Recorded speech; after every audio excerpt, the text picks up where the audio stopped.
Okay, so I've had an overwhelming request for an explanation for how I did the background for the water that's going to be used for this painted paper Monet inspired project. So I'm going to walk you through the process just to make the water right now. We can talk about the lily pad and the blooming 3D flower a little bit later. I'll film that next week. But for the water, literally after giving instructions, the class did a full set in 15 minutes. So let me walk you through the process real quick. We started with just a crayon. Every student has their own crayon in the class. They bring their own crayons with them to class. And we talked about the ripples. They know that white on white can't be seen until we do the resist by adding the blue. So some opted not to have ripples. We talked about how ripples grow and get larger as they move further away from the center point. So students chose to put some ripples using white crayon if they wanted to. If not, they went straight to painting. We had two different kinds of paints. I'm using Blick's liquid watercolor.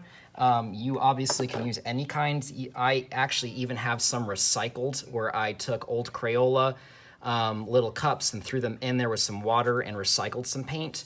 But I'm gonna be using just some straight up paint. Actually, I'll use the recycled one. This is definitely not my preferred because recycled paint stinks. It's definitely produced some sulfur and my kids don't really like that. But just so I can get rid of it, I'm just gonna put some blue, some of this dark blue in there in some different areas, not being attentive to get the whole thing covered as I want to have some layers. We talked about just having how water has different layers with different depths. And then I didn't clean my paintbrush. That's a no-no. We should always clean our paintbrush before switching colors. But this is that lighter teal color that you saw. Some of the students had some that had a little bit more green in it. But again, this is by Blick. I like to use their turquoise. It's turned out to be a really pretty color, but this one's not bad either. So there's the basic for the base of my water. And the next thing I did is, this is where the magic comes in and really elevates it.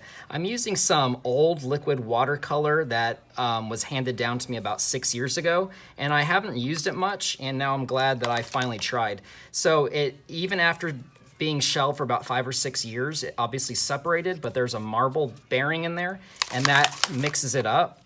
So I poured some. Oh no, that made a mess. I poured some into this cup already and gave the students little pipettes.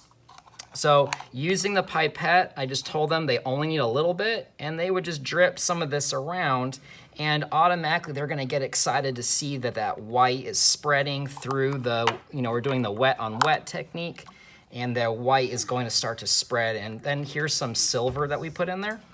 And the last thing we did, very, very sparingly, I gave everyone their own portioned amount of salt. And we talked about salt needs to be sprinkled like you are salting a giant plate of food. We don't want it all in one spot. We want it sprinkled all around. And everyone did this and had just such a unique product. I mean, you can just see just the variations using very similar, same techniques. Everyone's different. This one has a little bit of gold in it, but I decided with this second class not to put the gold in there. But that is how we got the watercolor effect used for these painted paper sculptures.